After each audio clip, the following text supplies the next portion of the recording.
Connie Willis, the podcast. Taking you into new ways of thinking, even providing answers to questions you've often pondered.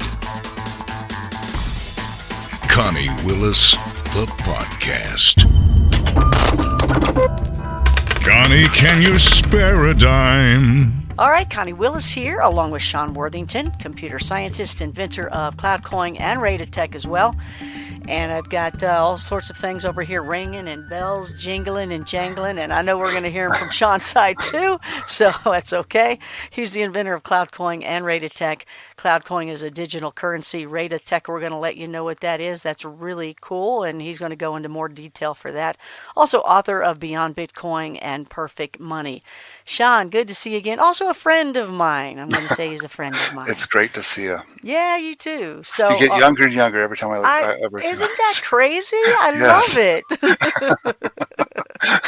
I'm thinking that maybe artificial intelligence is starting to make us look better too. Oh my goodness! I don't know. We will discuss that, but we'll keep that secret between us. So we'll be the ones growing younger, and everybody else will look terrible along the way. All right. So you're like our money guy. We can go to you with any type of questions. Whenever I think of you, I think of Libertarian. Mm-hmm. And I think that's cool because I like that. Describe what a libertarian is. Well, it's a pretty general term, and it means people that love liberty, and they want to protect our natural rights. They want to be free to communicate and collaborate and do all those things that human beings do naturally in order to succeed.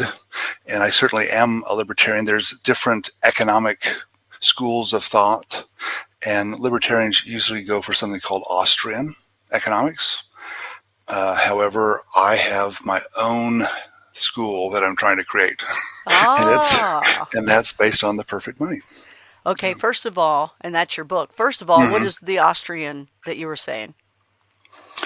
The Austrian economics is what you could summarize as free market economics. It's where get the government out of the way, less taxes, don't try to manipulate things, don't try to screw with the money supply, try not to have inflation, monetary inflation.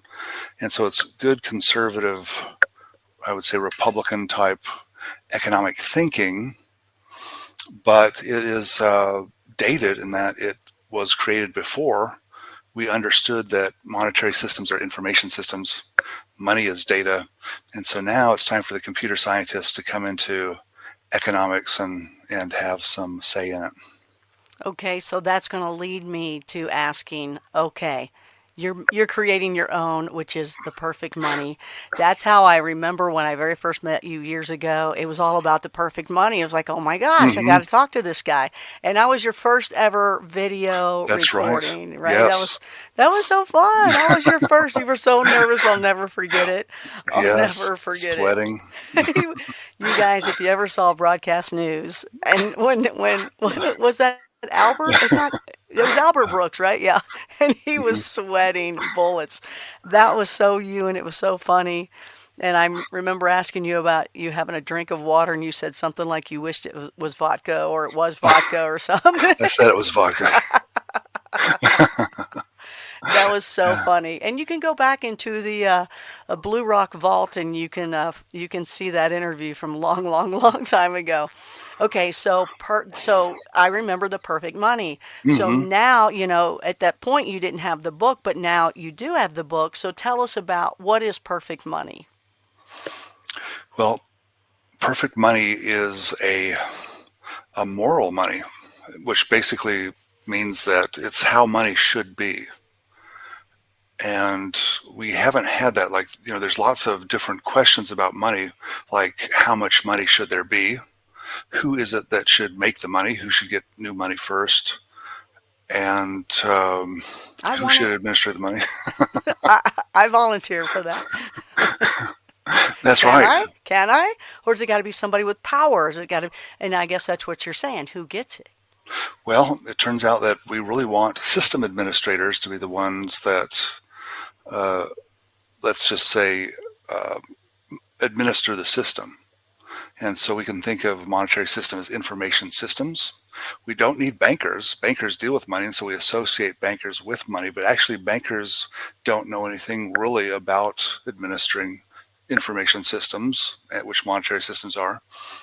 And we also don't need governments to do that either. Governments also don't really know about administering information systems. I mean, they do create the Treasury police, which go out and bust counterfeiters, and that's a good thing for the monetary system. But there's a lot of other aspects that aren't so good, like the way that the money's created and how it gets into the money system and who gets it first, and the inflation and different problems that inflation creates. So it sounds a little complicated, but I don't think it really is in the long run. This is actually a lot simpler. Well, nice drink. So y'all, just so you'll know, that pause. You got to cut that out. He wants to. He likes to turn off the button. He now knows the control button on his side, which I need to delete so no one can control it on the other side. I just don't want you guys to hear me slurping. And then he turns it back on if he remembers. Oh, that's right. It's hilarious. That's okay. Well, what are you drinking, by the way? It's Vodka. just water. I get drunk so easy that if I haven't had vodka in maybe years. Liar. I'll wait until Christmas Eve when I go on hopefully I'll go on your show and get just really wasted. I remember you being at some of those events and you had a sombrero on and had some sort of juice box. I don't know what you were drinking, but you looked like you were having fun. Yeah. Hey, you all, poke his eyes. Are those glass eyes or real eyes? Poke his eyes. I'm sorry. Go ahead. I digressed. Okay.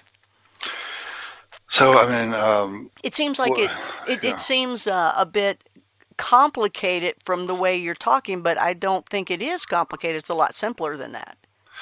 Well, it certainly is a different way of looking at it. So we can say that if a monetary system is an information system is there to give us timely and actionable information so that we can act or change our behaviors in a way that makes us more productive and more efficient.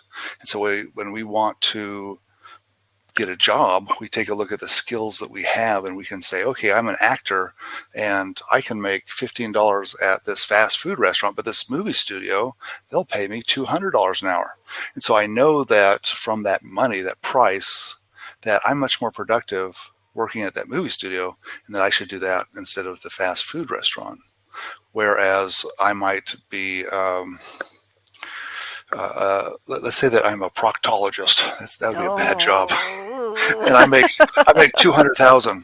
But then I see these anesthesiologists colleagues, and they always come in and they give the drugs and they leave in their Porsches and they got their jet and they get paid $600,000 a month. Well, what I should do, and they're not having to do with the proctologist, and they're not, they don't have that stinky work, right? And so what they should do is they should just put in a couple of years more training and switch to anesthesiology, because by doing that they would increase their income. The effect would be that there would be more anesthesiologists, and then anesthesiologists would get paid less as a fact of that. There would be less proctologists and they would get paid more, and so you would have productive people doing what's needed, people doing the things that are productive. And so money tells us about that. It also tells us about how to economize. I like money. Connie Willis, the podcast. Join Connie's other shows at conniewillis.com.